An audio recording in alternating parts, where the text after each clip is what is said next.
Welcome to the Quiet Warrior Show, where we help top leaders find their pathway to incredible success and a lifetime of happiness. Here is your host, Tom Dutta, the Quiet Warrior.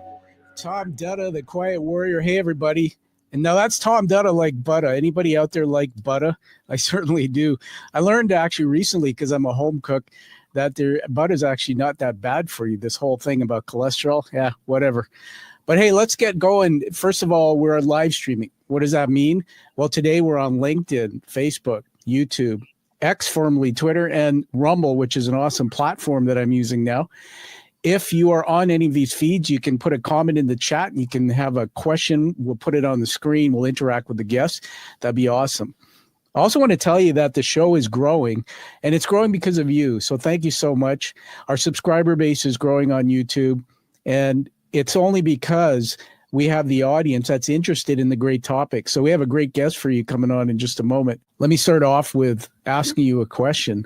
What do you know about the topic of futures literacy? Anybody know anything about that? Well, I'm just going to add something to the stage, and we're going to listen to a video clip for about 45 seconds. And so stand by. I'm going to add that on the stage there. Let's just play this, and then I'll tell you a bit about our guest.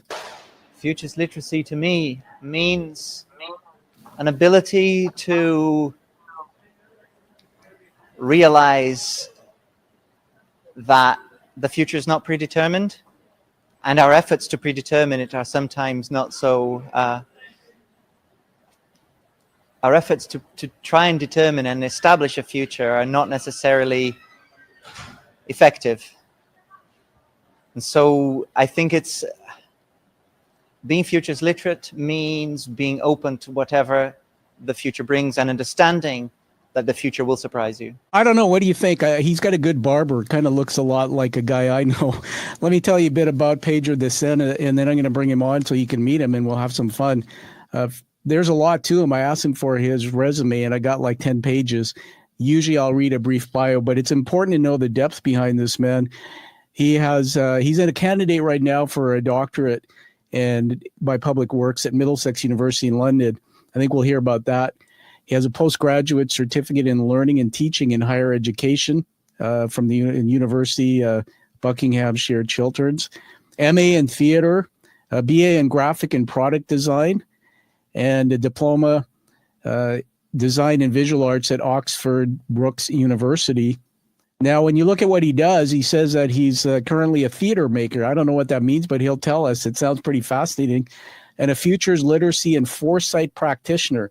That's what got really excited everyone. The last part that I think you should know is this guy speaks more than one language. I mean, I speak a little French, parlez-vous français, but English, Portuguese, French, Spanish, Greek, Italian, Arabic, German, and British Sign. My goodness, how many brains does he have? Let's bring him on the stage. Hey, Pedro, welcome to the show. You picked me up too much, Tom. I'm afraid it might become a letdown now. Yeah, we'll soon find out. But hey, it's great to have you here. First of all, tell the audience, whereabouts are you? You're in a different part of the world than I am. Yes, I'm in the United Kingdom right now. I'm in High Wycombe, which is a town in the UK, which is exactly halfway between London and Oxford. And in fact, we had a pub. It closed recently, but a pub that was called the Halfway House, which was exactly at the halfway point between central London and central Oxford. That is very cool. So for everybody international, he's over here. I'm on the West Coast, Vancouver, British Columbia, Canada. Truly an international broadcast. Hey, Pedro, it's interesting because I was born in the UK, not far from the university where you and I have some commonality. And I just wanted to share this with you on screen for a minute, just as a human interest. Hold on a minute. I was just given this book by my cousin who lives in the UK, and it's called The 212 Soldiers for the Queen. And this was the first regiment of soldiers, 212 men and women taken from Fiji, enlisted into the British Army in the 1960s. That was my father. My father's in the books, and my dad was actually there, and I was born on a military base. So I consider us kind of brothers. Let's get into Plato's Garden. Would you like to have some fun in Plato's Garden? Absolutely, yeah. Welcome to Plato's Garden. And everybody, what is Plato's Garden? Well, long ago, back in the day, Plato, he was an Athenian philosopher, and the first school of thought was apparently academy, from the word academia. And Plato would stand, and he and others would just talk and learn and transfer knowledge. What we're going to do today, Pedro, with you is we're going to do what's called critical thinking. So what we're going to do is teach the audience about you in 3 areas. The first one is what I call micro, and micro is really about the man, who you are. We want to know the successes, the gut punches, the setbacks that defined who you are. Second is mezzo, which is really the sector, I think, that you actually have created your work and your knowledge. And the third is what I call macro. That is the global world around you. And everyone, as you're watching, and by the way, Pedro, it's pretty exciting. We have a handful of people, over 5 now, and very rarely do you get that many people jumping on a live stream. They're watching us. So, hey, everybody, put a comment in the chat whenever you want. If we can connect the dots through these 3 areas, the idea is we get a deeper understanding and context of Pedro. Does that make sense to you, Pedro? I know you know this. Yeah, makes total sense to me. Okay. Yeah, So it's always a good exercise as well. I'm going to throw something out now, and we're just going to riff and storytell. So the first thought would be, I think this is micro, your personal journey and insights. So your work, from what I know about you, it bridges theater, futures, education. And go back to your childhood too, but what was the defining moment that made you realize that performance could shape our relationship with the future? Talk about your mom and dad too. What sort of defined you along the way? Oh, well, I mean, those are 2 separate things, but I can pinpoint, I can't tell you the exact date, but I can pinpoint the year, and I can tell you where I was. I was sitting on the sofa bed downstairs from where I am now. I was scrolling on Twitter when I still had an account before I decided that it was becoming too toxic for me.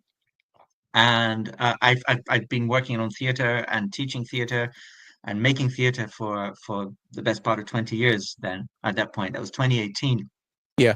And as I was scrolling on Twitter, I came across a tweet from a friend uh, who happens to be the UNESCO chair in futures research. I didn't know that at the time. I had been I'd met him. He was my roommate, my flatmate when we were doing our master's students 20 odd years ago. And we kind of remained in touch, but sort of, a bit apart. Sure. And just anyway, tell us what UNESCO, him. Just define UNESCO quickly for the audience who may not know. So UNESCO is a United Nations organ, and I can never remember exactly what the exact acronym stands for, but it's Education and Culture Organization. Got it. Okay, thank you. So and they as an organization, they have chairs around the world. They are people who are considered to be prominent in the field of specific areas that have to do with education, and there are a number of UNESCO chairs dotted around the world that deal with the issue of futures in different aspects of it. Gotcha. And so this friend of mine, unbeknownst to me, was UNESCO chair in futures research at a Greek institution. And at the time, they were translating a card game called The Thing from the Future into Greek. It's a game that was designed by, if I'm not mistaken, Stuart Candy and Jake Dunnigan, I think. Yeah. But anyway, and it's a game that I actually have it here, the Greek version, if you can see. I'm gonna full screen you. Hold it up again. I'm gonna full screen you. Just put that back on screen. This is the deck of cards from the game. This is the Greek version. Wow. This game is a bit of a. I mean, the original is a bit of a fetish in Futures World. If you have the original deck of cards, I have the translation, which is cool anyway. But my friend tweeted about the fact that his organization were translating this game into Greek. Yeah. I thought, oh, this looks really interesting. And from my point of view, because the game talks about different possibilities of scenario building, I thought this could be interesting for theater. Ways of thinking of developing stories and narratives using this type of card game to generate material for performance. That's very cool. That's very cool. So now we have an understanding of what UNESCO is, and I'm going to put it back on stage. We had a video playing. We're going to go back into that again, everybody. It's a cool artifact that you sent me, Pedro. Take us back to the couch and what you were telling us about that early part that was shaping you. So back to that early bit of the story. Get back into that for us. So yeah, so I'm scrolling on the couch. I see this tweet by my friend, looking at that idea, what he mentioned, and what I kind of started looking into the game. I saw this could be useful for theater. I reached out to him and said, "What is it that you're doing?" He said, "I work with futures," and I was like, "Okay, tell me more." And soon I realized that not only the stuff that he was doing and that future studies in general could offer to the theater, but I very quickly realized that the theater and the world of performance had a lot to offer to the world of futures. And so through that sort of casual coincidence that I'd be tweeting, that I was sitting scrolling on Twitter at the time and see something that my friend posted and reaching out to him, suddenly this whole thing, which I now call performance for futures, has emerged, Wow. which is this. It's a methodology, it's an approach, a way of using the tools and philosophies, if you like, from the world of performance and applying it to Yeah. structures and concepts of future studies. Yeah, that's fascinating. So going back, I'm visualizing you now on that couch. About how old were you there? Just tell us if your recollection. What was your age? It was 2018, so I Okay, would have. so it's 2018. I, So that'd be about 6, 7 years ago. Let me go yeah, back I into would have been 43. awesome. And they say that the more we learn about each other, we learn about ourselves. And back defining where we're coming from. I know you started out like me as a little boy somewhere. Take us back into your childhood. Tell us about your mom and dad. What defined you? Who shaped you? And what are some of the challenges growing up for you before you kind of went into the world of what you're doing? Ah, okay, so I mean, you mentioned in your very very generous introduction, my sort of my language is I'm from Brazil originally. My family are Brazilian. My Yes. mom and dad, um, my mom and dad were studying uh, in the United Kingdom, and they came to do well, doctoral studies here in the United Kingdom when I was 5 months old. And so I was very lucky in that from the very start, I was bilingual. I had English is not my mother tongue, but it was my first tongue. Yeah. And then Portuguese is my mother tongue. So the first 4 years of my life I spent in the UK. I went back to Brazil. I grew up in Brazil, but these kind of very early years kind of imprinted in me, I guess, this sense of understanding that the world is multiple from the start, that there are different ways of seeing, thinking, talking about the world. Yeah. Um, I guess two different languages are two different ways of not just of expressing, but ways of thinking. And I think that sort of was probably very, very important to me as I was growing up. And somehow it enabled, I think it sparked this curiosity about languages that made me interested in kind of like learning languages all the time and Yeah. so on. Yeah. So um, my parents went back to Brazil. I went back with them. Of course, I was a young child, grew up in Brazil, going to the playground, playing football every day, the cliche. I wasn't very good, but I loved it. And from the age of 14, I decided that I really wanted to do graphic and product design. Ah. I started learning geometry in school, and I fell in love with the simplicity and the beauty and how things just fit. And I say, is there a job that can use this? Yeah. That's not necessarily engineering, and it can be creative as well. And I said, well, there's graphic design, there's product design. So I applied to this university, which is the State University of Rio de Janeiro, which is the first design school, the most traditional, really, really important design school in Latin America. Got in, was really, really happy. Um, and in the meantime, I was a part of an amateur theater group with my colleagues at school, at high school. Yes. And we all graduated from high school. We all each went to their sort of like further studies, university, and so on. I was a designer. There was somebody studying to be a lawyer, somebody studying to be a doctor, architects, whatever. But we carried on coming to the theater our high school was kind enough to allow us to rehearse there on Saturdays and do our little plays. And as I was going through design school, I realized that more and more that I could not be in the theater. So we needed to design a book, for graphic design. I, a book cover. I did a book cover for Macbeth. We needed I to would have design loved to have some. seen you drawing that one out. Well, yeah, I'm a bit out of practice, but okay. Um, we needed to do when we had to do a full book. I wrote a play and designed it, using the tools back then, Adobe PageMaker or whatever it was Yeah. called then. It doesn't even Oh exist gosh, anymore. you're dating us now. Yeah, yeah, absolutely. When we needed to do furniture, there was a product design. There was this furniture project, and I asked my teacher, can it be scenic furniture? Can it be furniture for the stage? Can it be? And my tutor very graciously said, yes, cool. If that's a project that you want to do, do that. And that was awesome because some colleagues of mine in my class uh, uh, went on with the idea as well. So we had two groups and we designed and we prototyped and we pitched to the theater company that I was with, the amateur theater company from my high school mates. They voted on the design that they wanted. We then built it. It was like a mini live project for a live client. I was client and designer at the same time.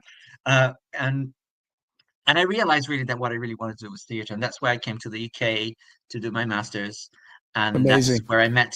Yeah, that's where I met Epaminondas, the Greek guy whose Twitter account then triggered this futures thing, So Yeah. What a it's fascinating journey. So everyone, we're just following the dots here from your childhood. Are your mom and dad still with you? Are they still alive today? they are still alive. They're separated when I was about 11. Yeah. Now, And yeah, on that one, I relate. I mean, my parents, when I was 12, my dad left home. He was addicted to alcohol. It was a tough childhood. However, I learned many gifts from that. So let's just ask you, let's just take that, like your parents split. You came from another country to another country. For some, that's challenging, especially when you're young, although you don't have that prefrontal cortex developed. The brain isn't quite adult. What was the hardest thing of adjusting to that? And what strength did you get through that chapter in your life? I mean, they're two different chapters. I think the moving, I remember. I mean, I remember very little, as you say, but stories that my mum tells me. I was very worried from a British perspective. Some mean kid in nursery, would have been here in the UK, Yeah. told me that there were rattlesnakes in Brazil, and I was terrified to go to Brazil because I was afraid there'd be rattlesnakes. That's Oh what my my mum goodness. says, that I didn't want to go because I was afraid there might be snakes. But Wow. I mean, that's as much as I remember from Yeah. that time, really. Yeah. Yeah. Um, uh, the uh, the stuff with my parents separating was it was soon after my brother was born. Mm. So I have a brother who's 11 years younger than me from Yeah. both mom and dad.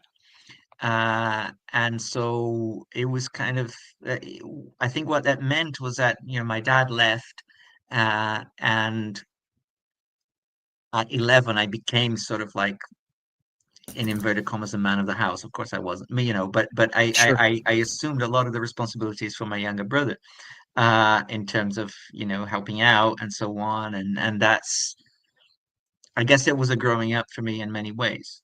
Sure. Uh, my dad has since remarried and he has two other children, my brother and sister, whom I love dearly as well. So now we're a group of four and we've got this WhatsApp group and we badmouth our dad, and it's like, but that's like normal, I guess. Okay, there's a note to self, everyone. Start a WhatsApp group so you can badmouth your parents, Your but stay siblings, yeah. connected. That's awesome. Hey, listen, thanks for taking us back. I mean, it's really important. You're kind of being humanized now to us because we know about the great work that you're doing in public. So let's take the journey into the next little step here in Plato's Garden. And I want to make a quick announcement to the audience who's sticking with us that if you're enjoying the show so far on the YouTube channel, give it a like and the subscribe. That actually gets the analytics interested in sharing this episode when it comes out. The surprise is that I've created a game show, and you and I are going to have some fun in just a little bit. It's called The Future is Unscripted Game Show. So I put on my creative thinking hat inspired by Pedro, everyone. So stay with us till the very end, because we're going to be playing a game show. So have I freaked you out? Are you going to leave now, or are you going to stick around, Pedro? Absolutely not. I mean, Okay. it takes a lot to freak me out, especially Yeah. with, and I love improvisation and unscripted. So that's Okay, cool. awesome. Awesome. I showed my wife last night because it was late, and we were while she was binge watching with me some TV, and I was creating this thing. She go, "What are you doing?" So we'll see how it comes. So more on that later. Let's get into turning the corner now to the mezzo area, where I call the sector around sort of where you've been creating your public works. And I would say this theme is how your work impacts society. So here's a thought, and let's riff on it. In your performance for Futures method, I think that's something. You've worked with asylum-seeking minors, UN officials, students. So what is a real-world example? Give us one where that approach changed someone's thinkings or actions. It is a difficult question because so much of what we do is and the work in futures and in futures literacy deals with the intangible, Yeah, deals with change of affect, change and feeling. So you can do surveys at the end. You can do, and people kind of like tick boxes and say, yeah, it changed the way I thought, and so on. But it never really seems to capture the depth of the transformation, which is sometimes quite subtle. yeah, Um, I did. I think if I can perhaps talk about the the, the Futures Literacy Theatre Lab that we did with asylum-seeking young please. people in Greece, that was quite something because uh, we were in an environment with uh, young boys, young men, really, of about 9 different nationalities, lots of different languages, Yeah, really, really crammed place. They're living under very, very difficult conditions. And we partnered with a local NGO who told us from the very start, you're not allowed to talk about the past. This is a really. futures workshop. Wow. Their past is traumatic. Uh, we, focus on the future. Now, the Futures Literacy Lab is a structure that was designed. It's a tool that has a specific structure that was designed by Riel Miller, who used to be the head of Foresight and Futures Literacy at UNESCO, actually.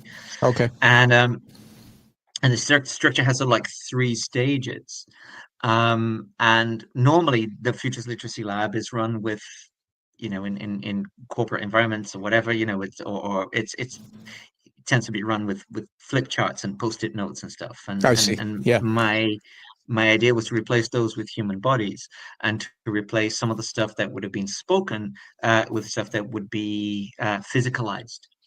And one of the, I think, most beautiful and powerful moments was at the final stage of the lab, when participants need to reflect on how their anticipatory assumptions, the way they think about the future, might have changed throughout the process of the lab.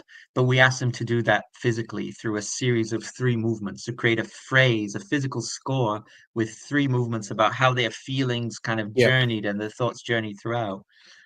And so, in a group of boys who had it, really, really Yeah. tough for some time, and who'd had who often were even within the structures of the lab were playing really tough and kind of like being, performing a masculinity that that was necessary perhaps for survival in their understanding, I see. And were through they the like journeys that they've been through. teenage or youth, young? Teenagers, Wow. they were like from Amazing. 12 Amazing. till 18 or something, and Yeah. they just were able to express themselves physically with such delicacy and vulnerability that even though I can't put a word to it, I say something has happened there, something has shifted there, Sure. and that for me is really, really important.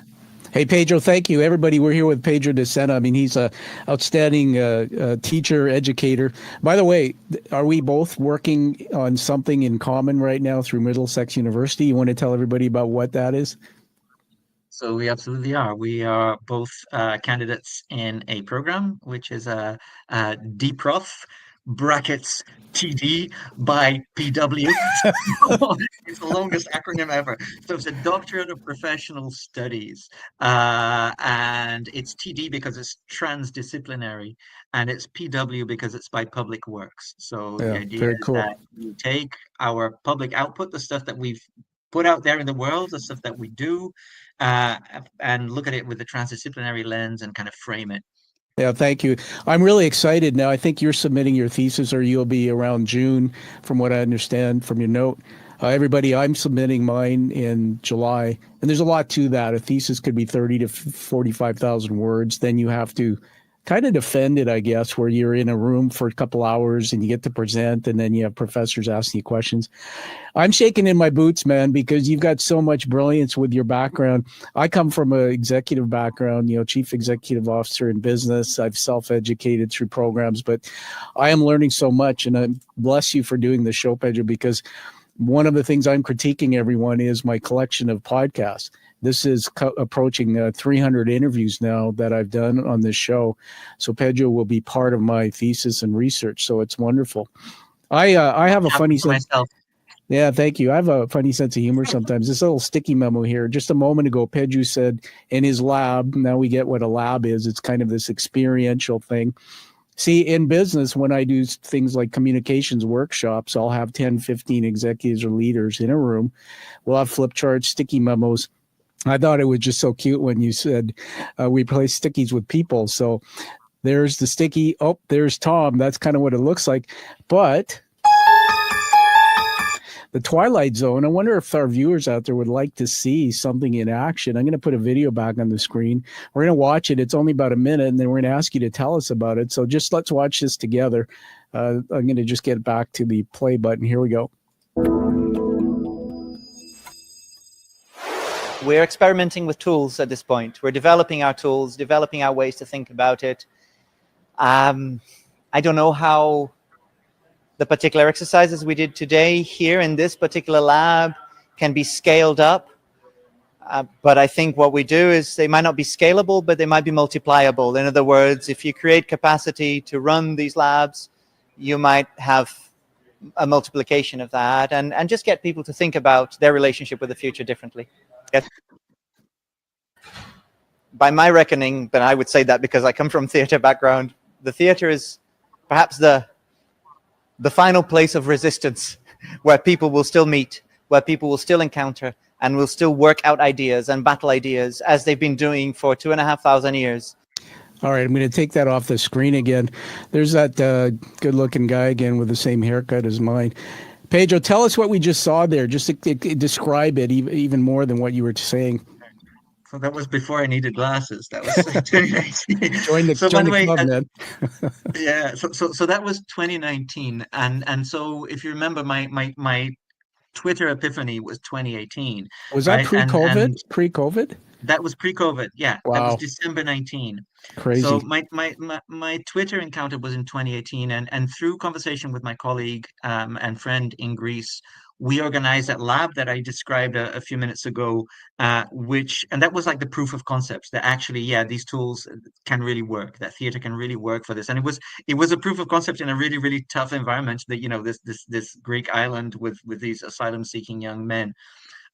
So following that, we presented some of our findings at a conference in Oslo, and we were invited to participate in this thing called the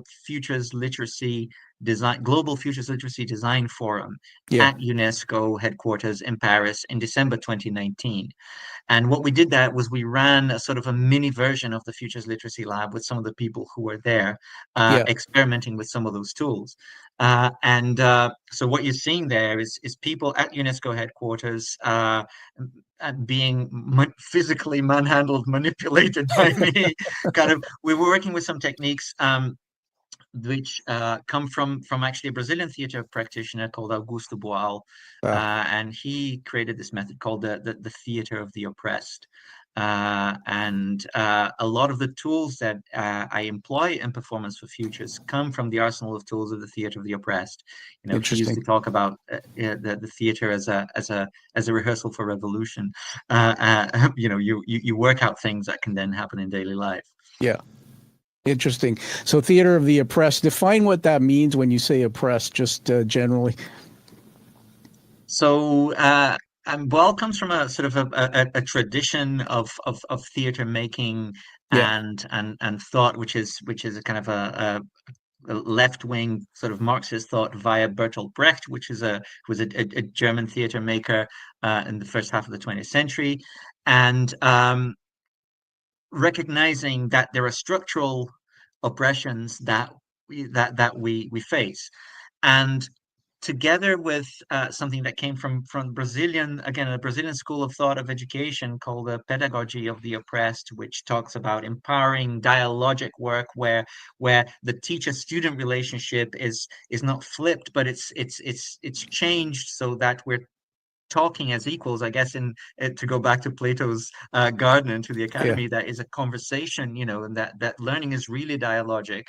And Boal took this idea and said, well, theater can also be dialogic. Is not just about dialogue between people on stage, but also between the spectator, the person who's in the audience, and the person who is performing. And he created this figure called the spectator, a combination of the spectator and the actor, Oh, somebody that's who cool. can, from watching a situation, kind of step in and Yeah. take initiative and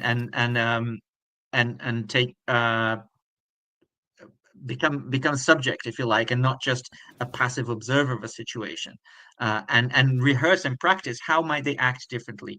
One last thing, a key thing, and this is where I think there's a big connection with futures as well, is that uh, a lot of theater, particularly in the Greek tradition, has this idea of fate, of inevitability, Yeah. and since Brecht, as I mentioned, and other theater practitioners, and for Boal in particular, uh, nothing is inevitable. There is always a choice. And what the theater of the oppressed tries to do is to say, well, you chose this, but you could have chosen differently. And that really connects with futures, because futures thinking is about saying there isn't necessarily a predetermined future. There isn't one timeline that will follow. Every choice that we make at every moment will affect the outcomes of the possible and probable futures. Yeah, that's amazing. I'm just riffing in my mind here. That's why we're doing storytelling. I'm trying to put myself in that room. I just put the screen back up there, watching these people doing this, and going back to my only frame of reference, which is corporate North America, where we're in rooms sometimes with consultants and we're doing role playing and we're interacting and whatnot. So there's sort of a parallel to this in some way. So would something like this, a lab, could that be taken into a business and applied there? Absolutely, absolutely. It is a hard sell. uh, because you want to kind of convince the suits that it's okay Sure. for them to roll on the floor.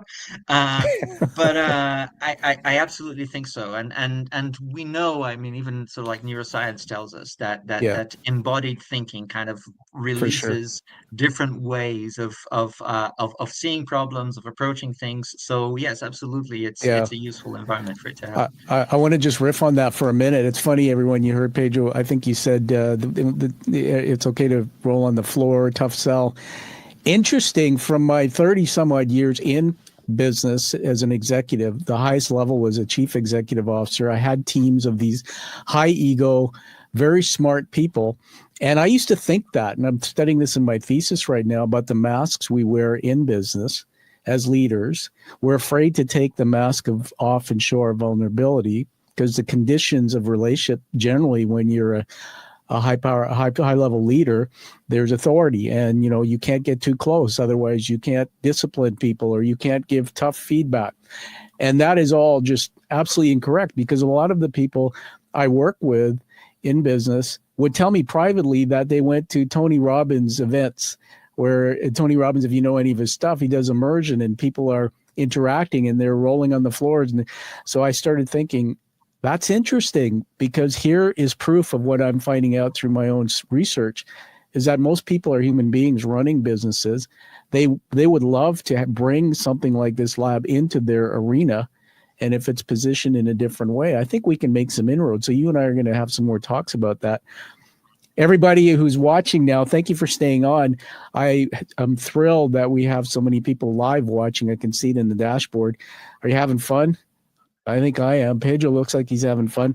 So Pedro, I promised everybody that we're going to do a little game show. This is completely new to me. And so I've designed this. It may be just great. It may be crap. Who knows? We'll figure it out.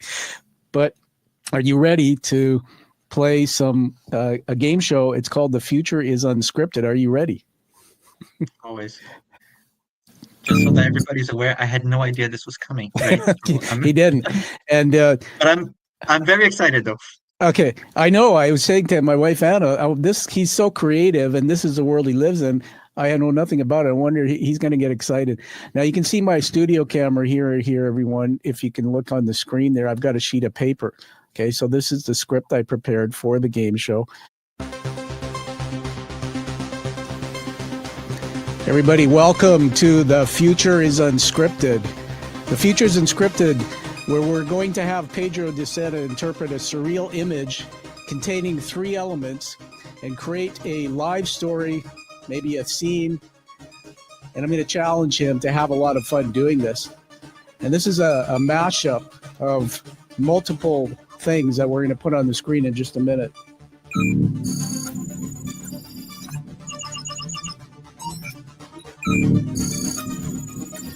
All right, so we're going to put the image back up there. All right, Pedro's taking his glasses. He's taking a look at this image. Let me just talk at Pedro. He's not doing anything yet. So Pedro, let's have some fun. You're a master of blending theater, futures, and storytelling. And so this is your challenge. This image on the screen is a mashup of 3 different worlds. So what is your job is to create a live performance concept or a scene or short story using what you see there. You can set it in the past or present or future, however your imagination takes you. So I want you to take a minute here. I'm going to give you about a minute to let this sink in. And then when you're ready, just put up your hand and then I'm going to ask you to talk to us. So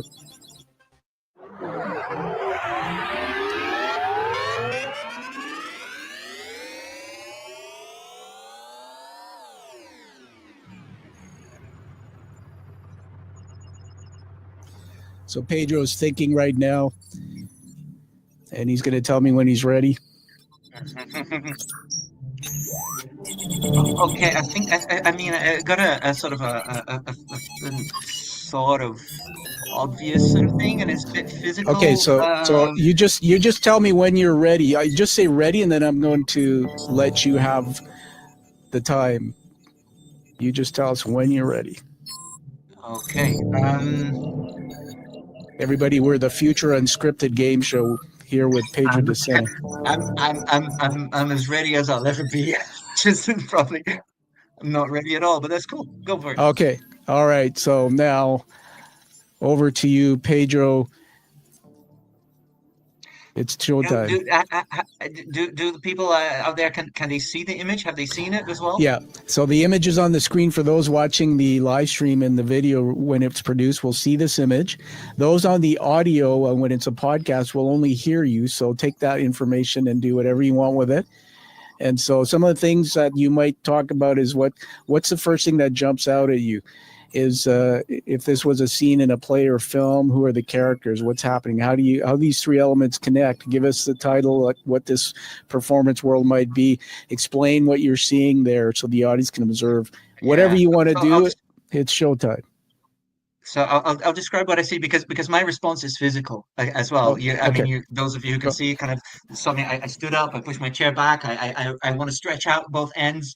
So what I'm doing now, for those who are not seeing and just listening, is I'm standing up, leaning forward with my arms outstretched on either side, and that's because of the 3 images that Tom gave me. The image in the center is an image of a traditional theater, proscenium arch, some red velvet chairs and red curtains.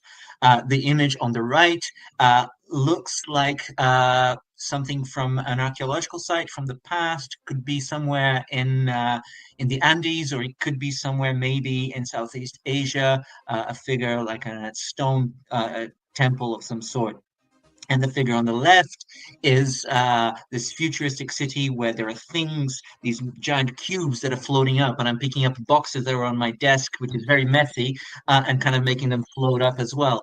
So I'm just kind of throwing things up in the air, or lifting them up, and so I'm stretching out because this image really, the way Tom organized it for me is useful, because the theater is at the center of it. It's connecting this thing from the past, this archaeological site, to this thing from the future, this potential image here. And I think the job of theater is perhaps to help people establish this connection.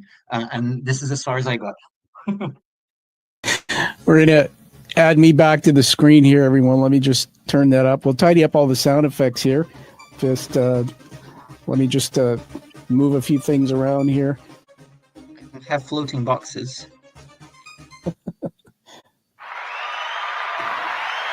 All right, we give a big round of applause to Pedro de Senna for acting, whatever he wants to call it, live on the Futures Unscripted game show. Hey, Pedro, you did fantastic. Just now, do a recap for the audience, what exactly you were doing there in the context of this, futures work that you do. Okay, I mean, rather clumsily and without a warm-up or anything or warning. What I did, I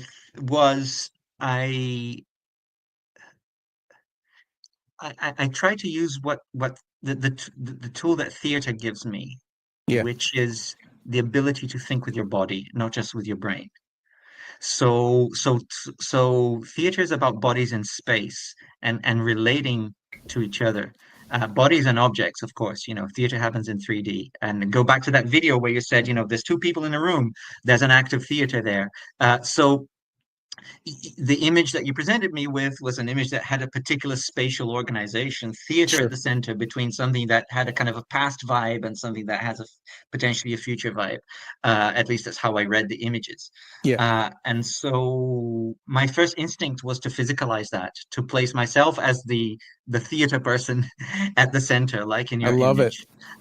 And to try and reach out to this past, to this tradition, and to the future. And that's really important for me, because now, I mean, that's the thing. When you're doing it, you don't think about it in those terms, but then you have the sense-making moment, which is really crucial, which is what you're asking me to do now.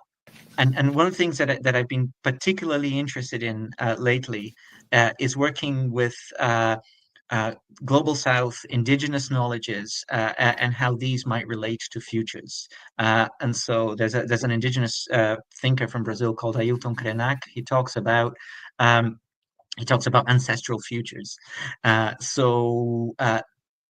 In a way, perhaps what I was doing subconsciously was trying to bring some of this knowledge that is maybe ancestral into the world of futures thinking through theater, through my work. So there's maybe a decolonizing the future kind of thing that I was doing there physically, trying to say maybe the future has more of that. Sure. I love that word, decolonizing. So I first of all, that was brilliant. Everybody, virtual applause for Pedro. And what's going to be awesome is when we have this edit and release the actual broadcast, to see him in action from end to end with all these explanations. I think it's a teaching video that's going to go viral. This is exactly basically you built a world for us from scratch live, which I thought was fantastic. Your ability shows. So it's like mic drop, everyone. There is a chat feature. If you're on still, you want to put a comment in there, feel free to do that. Pedro, before we move on, just a couple of things here with you. How does this kind of creative thinking help people see the future differently? I mean, what's the one lesson in this experience that you might want people to have? From playing your game, or from like mobile? From what you did, what you just did. If somebody's watching it back or they experienced it, how does it change their thinking about the future? How might it? Anything at all? Okay, I think if I take a step back and then I try to kind of bring the game into it, Sure. there there's this key idea in future studies, which is the future does not yet exist, Yes. right? So even though we call it future studies, we're not really studying the future. Because there's no data. What we're studying is the relationship that we have with the future, the anticipatory assumptions, the hopes, the fears, the thoughts, the plans that we make, right? So that's where the data is. Not just human beings, non-human beings also have anticipatory systems and processes. So I guess the consequence of that as well is that we are also a product of these hopes and fears as much as we are a product of our past. We tend to think of ourselves as being like there's this history behind us that leads us to where we are, and our decisions today are influenced by the past. But our decisions that we make today are also influenced by these images of the future that we have. And Very cool. so by placing ourselves in the middle between the past and the future, I guess maybe what that's saying is, and that's where the game comes in. And another way of making sense of that physicalization is that we are, uh, the game that you just gave, that you just showed me, that you just made me play, is that we are in this moment, in the present, being shaped by the past, but also shaped by the future. In fact, there's a tool in futures studies called the futures triangle, Yeah. which talks about these three aspects. You have the weight of the past, the push of the present, and the pull of the future. And in a way, your image in three parts kind of gave me a little bit of that. So I have a thing I want to throw out at you, just a thought, and you describe. I'm just going to generalize here and maybe ask you to comment. You just when we describe the future as not present, not past, in our world, I think the world we live in that's obsessed with predicting trends and outcomes, like everybody wants to know. How can this perspective help now business leaders and organizations make better decisions today? How can we apply this? What can business leaders learn from this thinking? Well, the first thing they can learn is that you can't predict, and Wow. futurists are not in the business of predicting the future. Yeah. When we don't have crystal balls, in spite of our bald heads, we can't read, can't do that, so it's not what we're about. Um, what we can do, I mean, two things really, and there are two really broad camps, if you like. Camps might not be the right word, but two broad areas in which futures studies kind of works.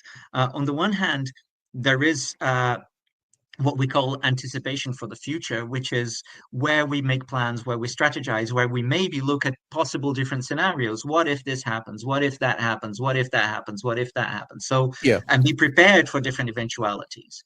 So that's anticipation for the future. But on the other hand, there is anticipation for emergence, which is our understanding that stuff happens. Yeah, Yeah. and that the world throws curveballs at us, and that life throws curveballs at us, and that requires a degree of adaptability and resilience and nimbleness of foot. And to be properly futures literate, you need to be able to do both. You need to be able to plan and strategize and think of different alternatives, but you also need to be able to adapt and respond to emergent situations as they happen. Interesting. I've been thinking when you're talking, just riffing, my mind goes on journeys here, that if I have a room where I'm doing one of these labs or you're facilitating it, we may have different demographics, different age groups mixed up in there. And in my public practice where I do coaching and in consulting, I use personality science. And I've learned through different frameworks. There's a Dr. Taylor Hartman. I use his people code, which is a motive-based personality assessment. That some people are expressive, some people aren't. Some people fear, public expression or sharing. Maybe they have a motive of peace. You put them all in a room like this, and then you get all of that stuff mashing up. And I would imagine in some of these labs, and putting the picture back on the screen of this one from your video, that there's a lot of personal growth going on in those rooms. And so just talk about that. What has your experience been in terms of how these can actually help people grow personally? And do you mix up the demographics and put young people and older people to get more I guess I'll call it critical thinking, or maybe even neurodiverse type of thinking? Yeah, I think that's a brilliant question because there are two answers to that, really. The first one is absolutely, and I think theater and play is a great leveler, because Mm. we all played, Yeah. and it's absolutely important to emphasize that you don't have to be an actor, you don't have to be a theater person to participate in a futures Thank goodness. literacy theater lab or a performance for futures. It's because it happens through games in a really, really playful way. So generally speaking, yes, you can mix and match. And in the video that you had, we had some really young people who were attending the forum because they had schools visiting, and they had some guy working for NATO or whatever. So there's Yeah. different people kind of doing that sort of stuff. Having said that, the second answer, and perhaps that's something that's to do with my learning, Mm. is that I once ran this lab with a group of postgraduate students at Middlesex University, actually. Okay. And it wasn't this lab, this structure, but it was a performance for futures workshop, Yeah. with different types of games. Uh, and at the end of it, when we asked for feedback, there were a couple of people who were neurodivergent, and they said, I felt quite uncomfortable Define with. neurodivergent just for the audience who aren't academic or understand that. So neurodivergent people who do not fall within what is considered to be the norm of our sort of neurological pathways, Okay. in terms of, so people with different conditions, for example, being in the autistic spectrum.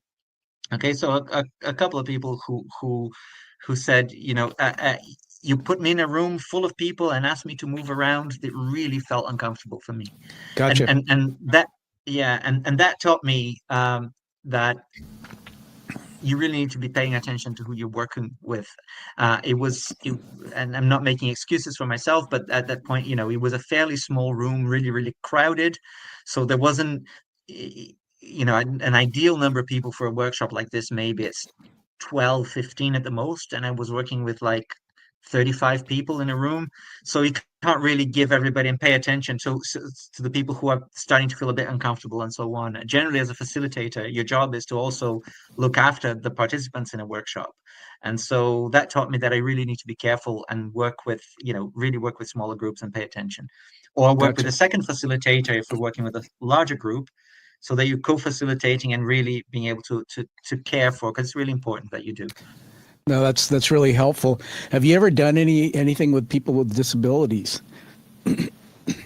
Yes, I mean, not just in my futures practice, but in my theater practice for like 15 years now. I've been working with a theater company, a dance theater company called Sign Dance Collective International. They are a dance theater company. The basis of their choreographic language is sign language.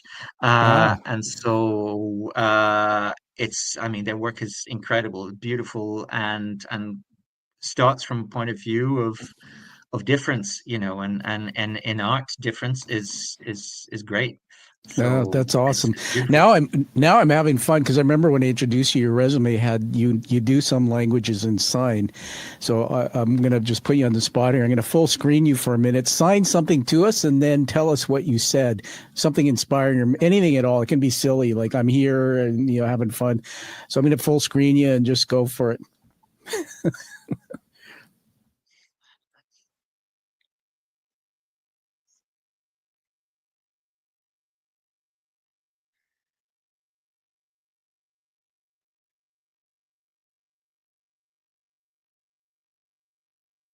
So I What did you apologize say? for any fluent signers. This is my attempt at British Sign Language. What you didn't say is that, my level of sign language is really low. I'm fluent in a Okay. few languages, but sign language is like low level. So I just like my name is Pedro, and my sign name is Pedro. This is a name that's given to you by the deaf community when you have your first sign name. So it's like taking off a hat and throwing it on the floor. That's the name they gave me. But then what I did was I finger spelled my name in British Sign Language, so Pedro, Yeah. and I said I really like working with you, Tom. So I finger spelled your name because you don't have a sign name yet, as far as I know. So Ah. that's it. All right. Virtual applause for you there, my friend. That was a lot of fun. one more thing I want to. I'm going to have a lot of deaf people telling me off for misappropriating this. Okay. Hey, don't worry about that. By the Sorry. way, it's funny because we have our provincial government, so sometimes they do the media events or updates when there's things like weather events, and you'll have this little box in the screen with the sign person doing all these things. Some really radical, non-intentional body language that comes out of that from their faces. I Bear in call mind this it's British Sign Language that I try to use, yeah, because they're obviously different countries, different parts of the world have their own sign languages, yeah. Absolutely. I mean, you have your own language. You have your own language, man. When I grew up, again, I spent 2 years in the UK, born on a military base, a garrison in Tidworth. And even with Professor Kate, who we both know, talking to her, these little words come out sometimes, like bits and bobs. My mom, the brawly, which is the umbrella, the boot, which is the trunk. I still use some of those words in my language. And when I came to Canada, my dad used to take reel-to-reel tapes, audio tapes of us back in the day. And I have a few somewhere buried where I have very thick, strong British accent. So I always thought watching movies that, some of these British accent actors, they get more dates. I didn't get many dates in high school, so maybe I should have used my accent more. I have a last question I want to put at you, then we want to honor you as we go to wrap up with some cool things. This is a new segment called Book Unwritten. So Pedro, if you were to write a book today that would change the world, and there wasn't any barriers, and I know you can't predict the future, with everything you've done and what you haven't done, what would that book be, or even a title? And yeah,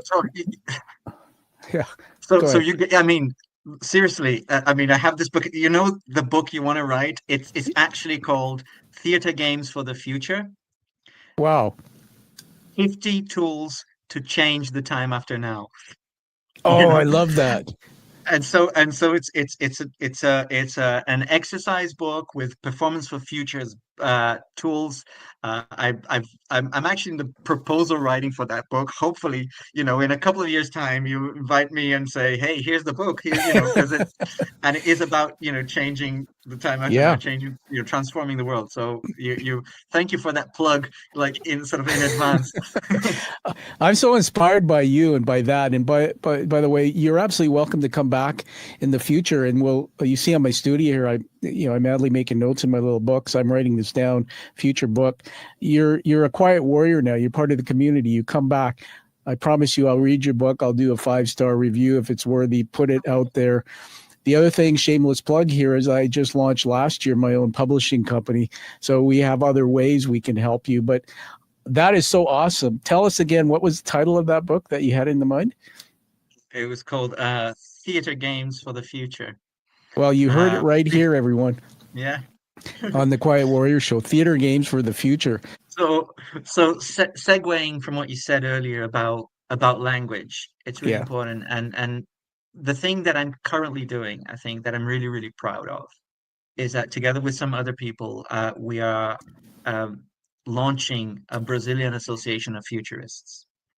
And so it's an association of professionals who work in the field of futures, who are either Brazilian living abroad or Brazilian in Brazil, or foreigners who live in Brazil, but obviously has a Brazilian identity to it. Yeah. We have our official launch on the 28th of March.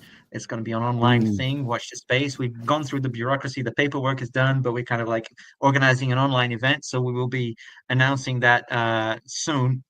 Okay. But couple of things that we're doing there is really, really important. And one is to trying to define what is this thing, this futurist. What does a futurist do in Brazil, in a Brazilian context? Are there tools that are specifically ours? That kind of idea of decolonization, but also the language, because a lot of future studies and future thinking, and my reading included, happen in English. And in languages from the global north, okay, Portuguese is a language from the global north as well. But can we find a vocabulary that is actually ours to talk about these things, and that and tools that emerge from our experiences and our cultures and so on. So I'm really, really proud to be part of that group of people who have founded this, and we will have our launch next month. So please stay tuned. I think that's wonderful. No such thing as a shameless plug. That's an awesome plug, and we're going to capture that, and that'll be in this for future view. I just have a comment that came in from somebody I know. That's my wife. And she, if you see it on the screen there, thoughtful insight, Pedro. She's still watching. She loves what you've seen. The interesting thing, my wife is Italian, born in just outside of Rome. We've been married 29 years, Anna. And she is a very creative person, very creative. And I could see her facilitating or being in one of those labs, doing a really good job with something like that, what you're teaching us. Well, now it's time to honor you, my friend. I have an award for you. Did you know you were getting an award today? I did not. Well, now you, you keep throwing surprises at me. If what for? What did I do? If I ask you that again, you go, yeah, now I know, because Tom told me. Oh, we've got somebody else here who's got a comment. We'll put it up there to honor Carolina. I can't even butcher the last name, poke you. Thank you, Carolina. Amazing. Isn't he amazing? He absolutely is. And that was for you too, Carolina, for being amazing and putting in a comment. Those are now etched in the production, and it makes it real. It tells people that we had audiences watching us. Absolutely fantastic. All right, Pedro. You are now being inducted. Yeah, you're being inducted into a very important global community. When I started this show, I wanted to have the 1% of people, I call it, come to the show. These are people who have taken their childhood stories, their journeys along the way, discovered something about themselves, the hero's journey, then gone out in the world and created artifacts or created things that made an impact to help the world, to change the world. It's very hard to get on my show, as you know. I vet people hard. We've done just only about 300 interviews, and you're special. So I wanted an award when I started this show, and I created what's called the challenge coin. So do you know what challenge coins are? I've heard you talk about challenge coins because I've heard some of your other shows. So for the audience, and it comes with this little sleeve. It's manufactured by the coin maker. The history of challenge coins were the surfaced during World War I era, Pedro. The practice of carrying a coin designed specifically for a unit was popular with the Army Special Forces. And carrying the coin at all times and presenting it when challenged to prove affiliation with the unit resulted in a number of consequences for those who could not produce a coin. The most popular required the coinless soldier to buy a round of drinks. And that practice, by the way, continues to be popular today. My dad was a commanding officer in the British and Canadian forces, and he was in AA most of his life, recovering from addiction, and he had his own version of coins. So this is the coin, and I'm biased. I think it's the most beautiful coin. It's hand-painted and crafted, raised letters. The front is the image of the Quiet Warrior show. The back is the incredible narrative of the hero's journey from Joe Campbell's work, fully illustrated. It's the map of the journey that you and many of the warriors come to the show have taken in life. So congratulations. Welcome to the Quiet Warrior community. Thank you so much. And I don't know if you drink, but if we meet when we meet in real life, which I hope we will soon, we will. Even if I have the coin, I will buy you a drink. Okay, well, thank you. And I am coming to London next year because that apparently is when they're going to do my graduation at Middlesex University, and I am honored. We will meet, and I usually mail coins, but you will tell me off show. You can send me an address, what you prefer, I can present it to you when I see you, or you'll mail it. But I want to get a picture with you somewhere meaningful with the coin. And then finally, before I wrap up here and give you the last word, I want to add something to the stage because I was inspired so much by your concept of and topic of futures in theater. As you know, we created that the Future is Unscripted game show. Everyone, if you just joined us and you didn't see it, come back, watch this. And the replay is going to stay online until it's produced officially. But I did this. I created a new challenge coin. And the challenge coin, if it comes to life, would be the Future Forge challenge coin. Now, I know I'm getting all excited. That's who I am. But you can see there's some typos here because AI doesn't exactly spell right. But I kind of instructed AI and I gave it some parameters. So you got the Quiet Warrior show and the Quiet Warrior show up top on the front, at the top of the coin, an image that's kind of futuristic. And then this whole thing about Future Forge, I really could shape the next parts of the next way I do my podcast in the future. The back of the coin would be the Future Forge, but the bottom wording it was supposed to be, as it's not that clear, for those who fearlessly shape the future. And that, my friend, would be you. So you got to see the very first Future Forge coin here, right on the Quiet Warrior Show, thanks to your inspiration. And I love the image on the front actually because it's got this kind of this tree vibe as well. And we've been kind of thinking, as I said, in that kind of Yeah. thinking about ways to decolonize futures, that futures are not necessarily technological, that but that we can learn from nature, Yeah. and the various branches where time can go. There, it's not predetermined, and this is the key thing, and even our efforts to forge the future can sometimes be futile, and we need to be okay with that. That's a great narrative. So on that note, I'm going to let you have the last word, Pedro. Tell everybody anything you want and where people can get a hold of you. You might have a website or anything at all. I guess if people want to get hold of me and learn a little bit more about Performance for Futures, do email performanceforfutures@gmail.com. It's the simplest way. Look me up on LinkedIn as well. There's no functioning website that I can speak of at this point. It's just not good enough, so I took it off air. But soon there will be. Hopefully, we'll be able to spread the word. But Fantastic. reach out. I'm generally quite. My parents are teachers. I was a teacher for long, so if people ask me, I will come and talk to them. It's like, Well, something tells me you and I are going to have a lot to talk about as I evolve my public agency after I finished my doctorate. I can tell you there's a lot of threads. My dad, who passed away in 2018, by the way, died unexpectedly. But dad, I didn't know him that well, but he was a teacher, and he taught at the British Columbia Institute of Technology. And they told me that there's a book here that I might have shown earlier, the 212 Soldiers for the Queen. He was a British soldier, worked on the aircraft, but my dad was very, very smart, and he really encouraged us as boys. I have two brothers, to value education, and then he went and became a teacher. So that thread, I really appreciated you and your story. So everybody, let's wrap up here and find that true passion like you see from Pedro here. It's so exciting. Go back and watch the interview. It stays on the feed, and live the life that you deserve and desire. And we'll see you all again on the Quiet Warrior Show. We got a lot of great things coming up. Pedro, thank you so much. I honor you, man. thank you for having me, Tom. You're welcome. Bye, everybody. Thank you for listening to the Quiet Warrior Show. Create is a motive-based leadership development firm. www.kreat.ca